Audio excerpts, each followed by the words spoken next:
Hey guys, it's Sagar, and in this video, let us find out where does the single camera on the iPhone SE stand in comparison to the dual cameras on the iPhone 12 mini. I know many of you prefer a smaller iPhone, and since there are two small iPhones in the market right now, the 2020 iPhone SE and the more recent iPhone 12 mini, many of you are confused as to which one you should get. While iPhone 12 mini is definitely the better one, it also costs almost twice as much as the iPhone SE in India. So if you can't afford to spend the extra money on the iPhone 12 mini, or if you're just wondering whether the cameras on the iPhone 12 mini are twice as good as the ones on the iPhone SE, you have clicked on the right video.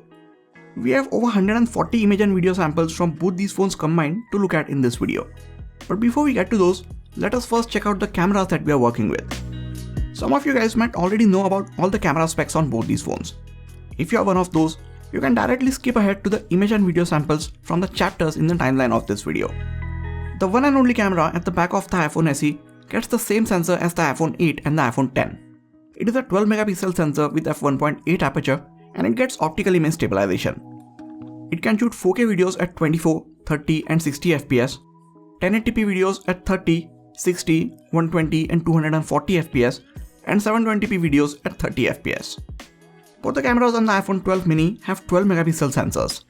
Main camera gets a 26mm lens and a wide f1.6 aperture, and the ultra-wide camera gets 13mm lens and f2.4 aperture.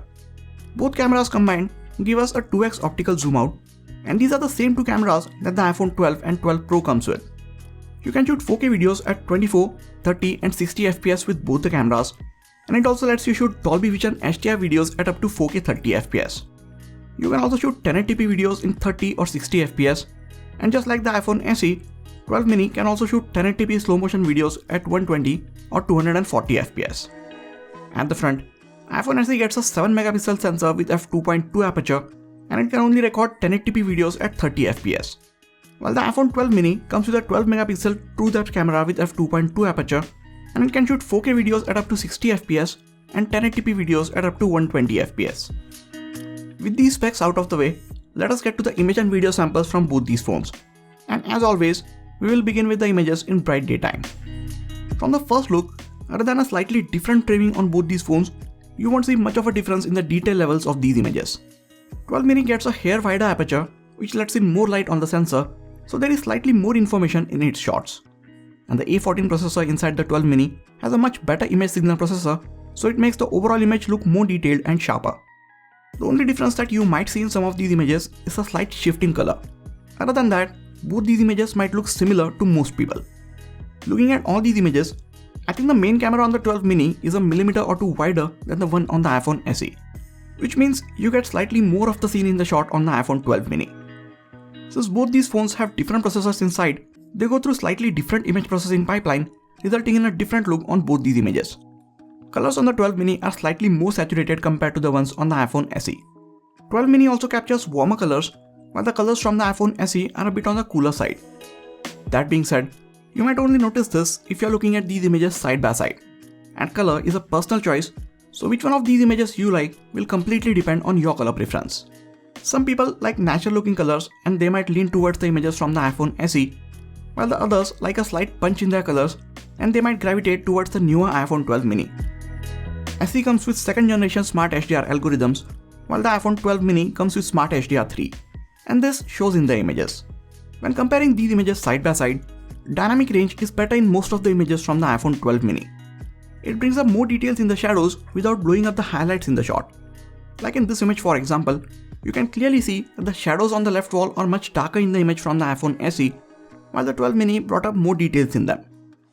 In some of the shots like this one, the flare that the 7-element lens on the iPhone 12 mini caused just ruins the shot, making the image from the iPhone SE appear better. But in the very next shot, iPhone 12 mini is back at showing much better dynamic range. Close-up shots from both these phones look very good, but in most of these close-up shots, the main subject closest to the camera or the one that you tap on is sharper in the images from the iPhone 12 mini.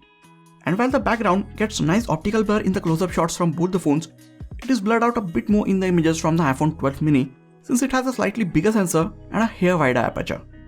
All of this, of course, is only visible if you compare these images side by side. On its own, images from the iPhone SE look really good, and Apple rightly called it the best single camera system ever in an iPhone. SE has a single camera on its back, but the 12 mini gets a secondary ultra-wide lens which lets it capture images like this. Now as you can see, the ultra-wide camera on the iPhone 12 mini gets so much more of the scene in the shot compared to the primary lens. This lens comes in very handy when you need to show the scale of things or when you need to capture a different perspective of the scene. You can use add-on lenses like these ones on the iPhone SE, and these will let you take wide shots. But these are separate things that you will always need to carry with you, so just having this extra lens built in your phone is a lot more convenient. Let us now move on to the portrait mode, which if you guys don't know is my favorite mode to shoot in on any smartphone. Normally Apple needs two lenses to sense the depth information for these shots, but with the iPhone SE, Apple manages to sense the depth and detect the edges with just a single camera. All of this is thanks to their amazing computational photography algorithms. Now you need to be closer to your subject on the iPhone SE for it to detect the edges accurately, while the iPhone 12 mini could detect the edges from much further away like you can see in this shot. Edge detection is much more accurate and the blur roll-off is much smoother in the portraits from the iPhone 12 mini. That being said, ones from the iPhone SE are not too far behind. In some of the portrait shots, I actually prefer the overall colors and skin tones from the iPhone SE. If you try taking portrait shots indoors or in artificial light, SE takes a bit longer to get the edges right and there is some noise in its portrait shots, whereas the iPhone 12 mini has no issues detecting the edges and it also manages to keep the noise levels to a minimum. Now the iPhone SE can't take portraits of objects. It needs to detect a face in order to take a portrait shot, while the iPhone 12 mini can take very good portraits of objects. Unlike previous generation iPhones, it doesn't struggle at detecting the edges even if the object has complex edges. So if you love taking portrait shots with your smartphone, 12 mini should be your first choice between these two, but if you just don't want to spend that much money, iPhone SE also manages to get some very good portrait shots. Let us now move on to the images that I took in indoors, artificial and lower lighting conditions. This is where we might start seeing a big difference between the images from both these phones. The iPhone 12 mini gets a deep fusion mode which helps it take sharper images with less noise in indoor or in artificial lighting conditions. iPhone SE doesn't get this mode, so its images are less detailed and more noise is introduced in them as the light goes down. As I zoom in, you can see everything in the image from the iPhone 12 mini is much sharper. Its images are also brighter than the ones from the iPhone SE in these lighting conditions. When the light gets even lower, 12 mini switches to the night mode, and again this mode isn't available on the iPhone SE. This night mode makes the 12 mini's images look so much better. It doesn't only add in more light to the shot, but also makes everything in the shot appear sharper and reduces the overall noise from the shot. Sadly, the iPhone SE does none of this. It is not that the 12 mini is taking better images just because of the night mode. Here are a few more images from the iPhone 12 mini without the night mode, and they still look much better and cleaner than the ones from the iPhone SE. It is the new image sensor, optical image stabilization and image processing working together and delivering good looking images even in these lower lighting conditions. In some of these shots, it was so dark that the iPhone SE had even hard time setting the focus. But the iPhone 12 mini did well even without the night mode, and with the night mode turned on, it takes these images to a whole new level. Now the night mode is also available on the wide lens on the iPhone 12 mini. These wide night mode images are better than the ones from the main camera of the iPhone SE. Even if that is the case, I don't use this wide lens too often in very low light. The reason being, since this camera doesn't have the best sensor and the lens optics, these images are considerably softer and less detailed than the ones shot with the main camera on the iPhone 12 mini. That brings us to the front-facing cameras on these phones. Selfies from the 12 megapixel camera on the 12 mini are noticeably better than the 7 megapixel camera on the iPhone SE. Skin tones, overall colors, details, dynamic range, everything is better in the selfies from the 12 mini. It also gets a wider lens, so if you want, you can get more of your friends in one shot. Whereas the iPhone SE has a very narrow field of view for the selfie camera. Selfies from the SE gets much worse if you try to click them indoors or in lower light. So if you plan on getting the iPhone SE, you should stick to taking selfies when there is bright light around. Even without the true depth camera system, iPhone SE can take portrait selfies and the edge detection is surprisingly accurate. 12 mini is slightly better at detecting the edges, and since it anyways captures sharper subjects in its selfies, these portrait ones from it look even more detailed. So if you like taking a lot of selfies, both portrait and normal, then you should go with the iPhone 12 mini. Here's a video from the front-facing camera of the iPhone 12 mini and the iPhone SE. You can see how both these phones are handling the overall colors of the scene, exposure, and stabilization when I'm walking around with them. Both of them can record 4K videos at up to 60 fps. 12 mini can capture extended dynamic range videos at up to 60 fps, while the iPhone SE can do that up to 30 fps. And the iPhone 12 mini also gets 10-bit Dolby Vision HDR video recording capability at up to 30 fps.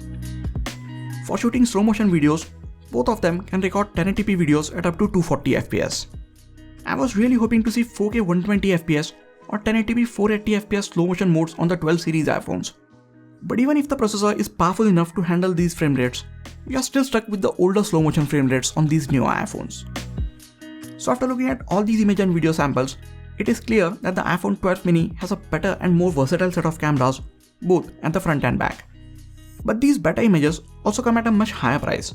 So you have to be the judge that if the difference in the image quality is worth the extra price to you or not. If you can somehow stretch your budget, I would say the iPhone 12 mini is a much better overall phone with a bigger display, newer design, better overall performance, slightly better battery, and obviously better cameras. But if you can't spend the extra amount and you don't plan on taking a lot of images in lower light, I think you can make do with the iPhone SE, as it also does really well when you take images in daytime. And for the videos, other than the new 10-bit Dolby Vision HDR support, I think both of them are capable of taking amazing videos. The stabilization is a bit better on the iPhone 12 mini, but unless you compare them side by side, you won't really notice the difference. So there you have it, my thoughts about the cameras on both these phones. After looking at all these image and video samples, what do you guys think? Would you go for the more expensive iPhone 12 mini, or would you rather save up some money and get the iPhone SE instead? Let me know in the comments. Whichever one you decide to pick up, I would really appreciate if you get them from the affiliate links in the description section. It helps the channel a lot at no extra cost to you. That is it for this video guys. Please hit the like button if you enjoyed this video and subscribe to the channel for more quality tech videos like this. You can also check out some of the other videos from this channel. This has been Sagar, and I'll catch you guys in the next video. Take care.